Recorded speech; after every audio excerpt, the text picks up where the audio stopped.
So I'd safely say one of the most awkward areas to design for in our bungalow is this very pointless, tight landing. And because we've not known what to do with it, we used it as a dumping ground for hoovers, storage boxes and stuff. But today I'm going to finally show you that it's got a purpose, and I've designed a 456 DVD shelf to go all the way along it in pine, and I love it. Anyway, keep on watching if you want to see how I do it. So firstly, I'd like to thank Wickes for sponsoring one of my projects again. Ever since we moved here in 2014, it's been one of our main go-to shops because they've got so many products and tools for people like me, and of course up to professionals. And even with my shed video, I always use YouTube as a research tool, and Wickes has a lot of videos on there that I've stumbled across on my journey. So it's given me a massive helping hand for times where I want to try things myself and save money. And it's also really useful to be able to check their stock levels, just like I did with the general pine that I'm about to chop up, so I can narrow my shopping trips down to one. And because the landing at the top of the stairs is a very tight spot, I planned my cuts meticulously and only bought 2 different sizes of their timber boards, 18mm thick, so I could get all of my cuts and prevent waste. I'm trimming them down with a circular saw, and if you want to follow along, I'll leave a free plan in a blog post below that includes the cutting lists and a step-by-step guide in case any of this isn't clear. Then when it came to the dividers that I created that would also be supports, I decided to use a hand tool for this because it was quicker than setting up a fence, but these were cut at a certain height. But the best thing to do is to check all of your DVDs just in case. But once I did all of my cuts, I went over them with my Orbit sander to tidy them up. I'm cutting my side panels now. Bear in mind I could only go to a certain height because I was building mine under a window that also had some beading. So now I've got my cuts, it's time to build it. I purposely cut 9 supports because I didn't want the shelves to bow under pressure. And now I'm working out where the centre point is, and I decided to fix with angle brackets.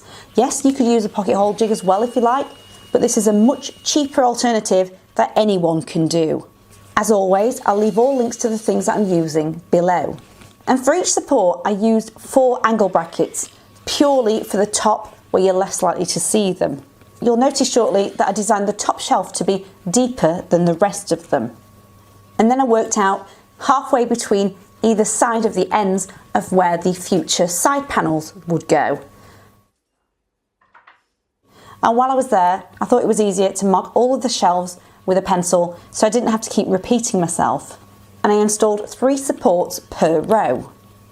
The other thing about the timber board is that it's already chamfered. So I made sure the chamfered edges were facing the front, which is facing me right now. Although later I'll have to sand the occasional one. And I used a speed square to make sure they were square, and then I pre-drilled 2 holes underneath each support because it'll be hidden with another support shortly.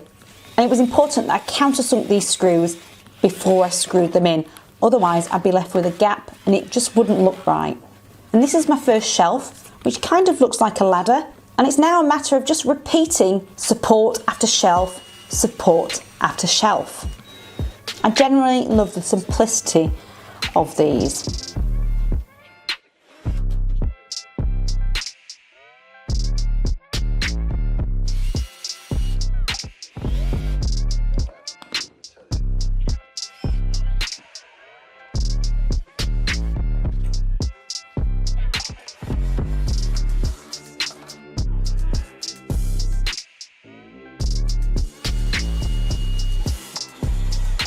And now I'm screwing the side panels on.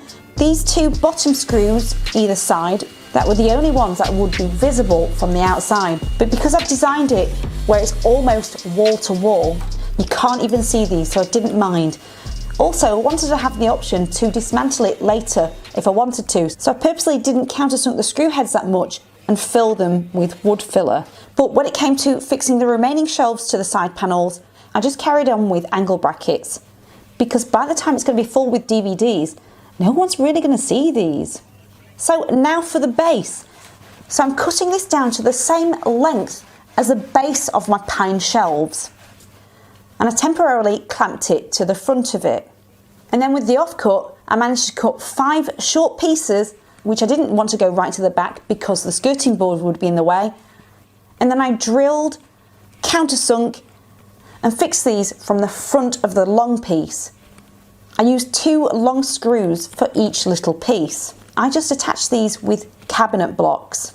Plus I didn't want any screw heads to be seen from the top of the shelves, and I found this perfect for the job.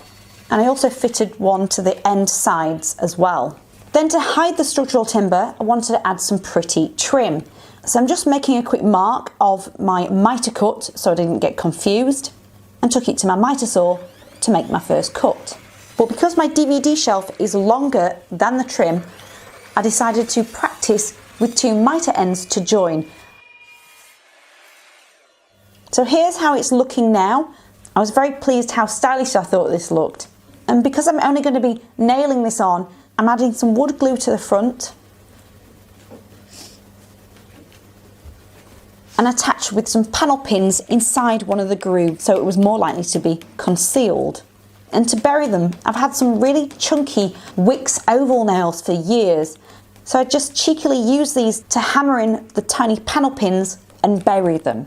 When it came to my miter join on the front, I had to do a little bit of sanding there and fill it with some natural wood filler of the same colour, and filled any tiny gaps on the miter joins too. So now the bookcase is in situ, and now you can see me sanding down any filler. These gaps are a blessing in disguise, but because the space is tight, it's also the reason I can't have any cupboard doors, but I can reach for a DVD through here without having to go on the landing. And because it's a nice pine and I wanted to see all the natural knots come through, I thought it would be a shame to paint it. So I decided to get my dust mask on, gloves, open the windows, and Danish oil the whole piece so it would be waterproof, and if I wanted to varnish it later I could do in a couple of weeks to make it scratch resistant. So I'm going over every piece. I've got a rag down just in case I knock it on the floor, and I'm really happy that my landing finally has a purpose and they're now accessible for me to just grab a DVD when I want to. Oh, I think so. This is so much better than being stuffed in a shed. So in the end, I completely maxed out on this wall and filled this DVD shelf. So eventually there's probably going to have to be a part 2 video of creating another one elsewhere in the house.